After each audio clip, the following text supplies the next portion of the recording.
Hello नमस्कार सत श्रीकाल आदाब प्रणाम सलाम दोस्तों। Welcome back to my YouTube channel pilot on board and this new video.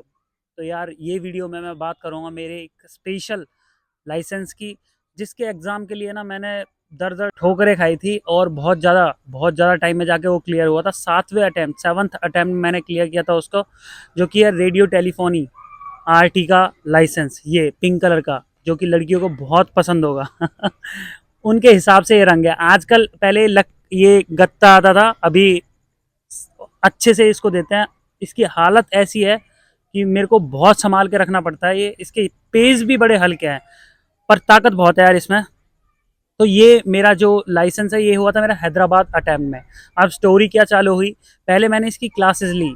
Classes क्या ली, पहला जो अटैम्प्ट था मैंने खुद से पढ़ के दिया था, मेरे को कुछ समझ में नहीं आया, बस मैं एग्जाम देना चाहता था, दिया मैंने। और जो कि मेरा पार्ट 1 रिटन होता है और पार्ट 2 होता है इंटरव्यू। पार्ट 1 ही मेरा फर्स्ट अटैम्प्ट में क्लियर नहीं हुआ। दूसरा भी मैंने ऐसे ही दिया, थोड़ा सा और पढ़ाई करके, तो दूसरा भी मेरा नहीं हुआ। फिर तीसरे में मैंने क्लासेस ली। अब तीसरे में मेरा कटा कटा था, कटना पता है ना, वैसे ही कटा था। अब मैं स्टोरी बताता हूँ आपको कैसे कटा था। मनोज कुमार नाम का एक पायलट था भाई, उसने सिर्फ सीपीएल कर रखा था, कोई जॉब नहीं लगी थी उसकी, और काफ़ी एज थी उसकी 45 के आसपास। आर के पुरम में वो अपने बहन के घर छत पे टेरेस पे एक छोटा सा कमरा था, उसमें रहता था। तो मेरे को किसी ने बताया, मेरे फ्रेंड ने, कि भाई एक मनोज कुमार है। और उस टाइम पे दो मनोज कुमार थे, एक ये धोखाधड़ी वाला और एक बढ़िया वाला। तो हम गलती से पहुंच के धोखाधड़ी वाले पे। तो उसने बोला कि भाई दो तरह की क्लास है मेरे पास, एक है 40,000 में बिना गारंटी वाली, और एक है 80,000 में गारंटी वाली। अब 80,000 में गारंटी वाली क्या है कि आपका एग्जाम क्लियर होगा ही होगा, ठीक है। एक बार में नहीं होगा, 2 बार में हो जाएगा। पहली बार मैं आराम से दो, दूसरी बार में जुगाड़ लगा दूंगा। तो भाई उस टाइम पे ना 2 बार एग्जाम दे लिया था और तीसरी बार क्लासेस भी लेनी थी, तो मैंने सोचा कि चलो इसी से ले लेते हैं, जल्दी हो जाएगा। तो उसके पास गए, और मैं फिर वही मेरा जो मैंने पिछली वीडियो में बताया था ना, पूरा बस से जाना ऐसे करके, पूरा आर के पुरम भी मेरे को 2.5-3 घंटे आराम से लगते थे। भाई मैं गया, मैंने पढ़ाई करी, थोड़ा थोड़ा समझ में भी आया। मैं ये नहीं कह रहा हूँ कि उसने कुछ ऐसे ही पैसे ले लिए। तो मैंने लिया था उस टाइम पे गारंटी वाला, कि मेरे को गारंटी वाला दे दो भाई, पेपर एक बार में नहीं होगा, दूसरी बार में हो जाएगा। और ये सबसे हार्ड एग्जाम है, आरटी, ठीक है। आरटी और टेक्निकल दो ये एग्जाम ऐसे हैं सीपीएल के, जो कि बहुत हार्ड है। और ये हो जाए तो समझ लो आधा आपका काम खत्म सीपीएल का, कमर्शियल पायलट लाइसेंस का, ठीक है। तो मैं गया भाई, उन्होंने उनसे क्लासेस ली। पहली बार में नहीं हुआ, दूसरी बार में भी नहीं हुआ। पार्ट 1 मेरा हो गया था, पार्ट 2 नहीं हुआ था।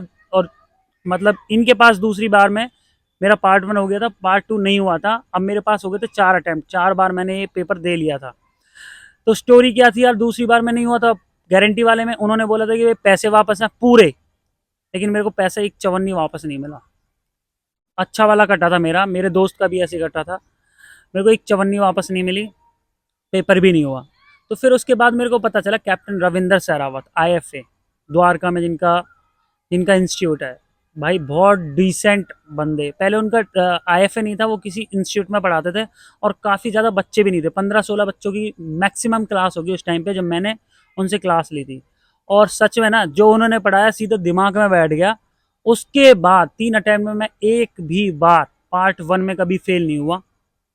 तो सर से क्लास ली, सर से क्लास लेने के बाद भी मेरे को 3 अटैम्प्ट लगे, तीसरा अटैम्प्ट में हो गया था।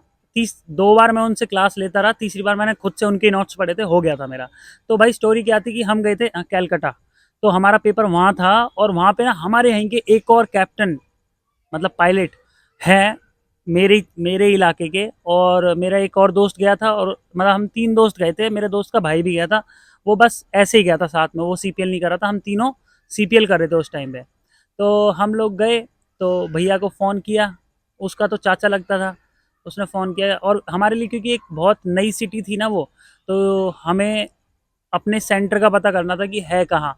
अब हमने पूछा भी था लोगों से, तो हमें पता भी चल गया था। हम सोच रहे थे कोई व्हीकल वगैरह भी मिल जाए, उनसे बात करेंगे तो हमारा बहुत ईजी हो जाएगा इस नए शहर में। होटल वगैरह हमने ले लिया था रेलवे स्टेशन के पास ही।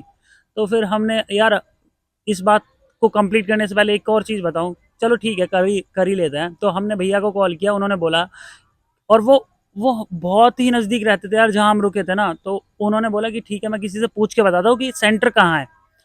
भाई आज मेरे हिसाब से 7-8 साल हो गए हैं, आज तक उनका फ़ोन नहीं आया कि सेंटर कहाँ है। तो मेरा कहने का मतलब ये है कि हर बंदे पे भरोसा करना भी अच्छी बात नहीं है।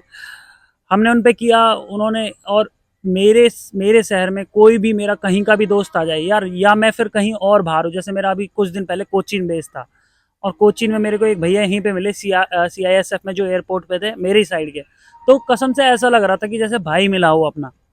पता नहीं लोगों को ऐसे कैसे हो जाता है कि इतनी दूर जाके उनके मोहल्ले के बच्चे, उनका भतीजा भी था उसमें, उनको अपने घर तक नहीं बुलाने का पूछा, ना रास्ता बताया, आज तक कोई फ़ोन नहीं किया। बहुत ही गलत बात है। तो मेरा कहने का मतलब है कि हर किसी पे भरोसा नहीं करना चाहिए यार, हर किसी पे नहीं करना चाहिए। बहुत बुरी लगी थी हमें बात, पर फिर क्या करते यार हम। फिर हमने सुबह पूछा, गए सेंटर में, और उस एग्ज़ाम में ना, पार्ट 1 में मेरे साथ हुआ, जब मैं पार्ट 1 दिया तो मेरे आई 49। अब आरटी में ना 50 मार्क्स पे, 100 में से 50 पे पास होते हैं, मेरे 49 आए। तो इंस्ट्रक्टर ने ना पीछे से मेरे को बुलाया कि 49 है, बता क्या करूँ, एक नंबर। तो उन्होंने मेरे को ग्रेस मार्क्स दिया था वहाँ पे, एक नंबर से मैं पास हुआ 50। पर पार्ट वन में मेरे दो दोस्त और गए थे, वो हुए नहीं थे पास, मैं अकेला पार्ट 1 में पास हुआ था। तो पार्ट 2 में मेरे से हो नहीं पाया। इंटरव्यू था, कुछ के मैंने सवाल आंसर करे, कुछ के नहीं किए, तो वो मेरा पार्ट 2 नहीं हो पाया था।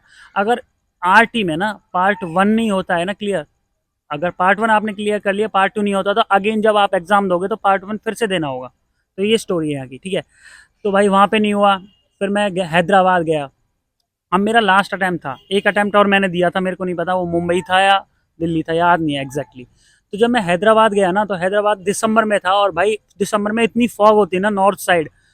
तो मैंने ट्रेन बुक कर रखी थी अपनी, मैं यहाँ से गया, और रात को ट्रेन लेट हो गई थी, बहुत लेट हो गई थी। अब मेरे पास ना सोने के लिए कुछ नहीं था, सामने ट्रेन थी, पर वो लेट हो रही थी, ठीक है। तो मैं स्टेशन पे ही बैठा रहा भाई, मेरे को बैठे बैठे नींद आ गई। न्यूज़पेपर मैंने खरीदा, एक न्यूज़पेपर नीचे रेलवे स्टेशन पे बिछाया उसके फ्लोर पे, और मैं सो गया भाई अपना बैग लेके। अब रात को ठंड पड़ रही थी बहुत, तो मेरे को शुरू में ठंड लगी, चादर भी थी मेरे पास, लेट के मतलब मैं ओढ़ के सोया। थोड़ी देर बाद, घंटे 2 घंटे बाद, मैंने मुझे ना गर्मी गर्मी सी फील हुई थी, का पता नहीं क्या है। तो मैं खड़ा हुआ, तो मैंने देखा कि इधर भी एक कुत्ता लेटा है, इधर भी एक कुत्ता लेटा है। तो उन दोनों ने हीट बना रखी थी वहां पे। तो यार मतलब मैंने रियलाइज किया कि तुम्हें इतनी क्या क्या चीज तुमको करनी पड़ती है, अगर तुमने सपना देखा है और उसको पूरा करना है, तो भाई कुछ भी करना पड़ता है। तो मैं गया, जाने के बाद मैं उस एग्ज़ाम में इतना लेट हुआ, 38 आवर्स, 38 घंटे के लगभग ट्रेन ने दिल्ली से हैदराबाद के लिए थे, इतनी लेट पहुंची थी। और मेरा फर्स्ट बैच में एग्ज़ाम था, मैं पहुंच नहीं पाया, फिर मैंने उनसे रिक्वेस्ट करी, तब भाई मेरा एग्ज़ाम हुआ।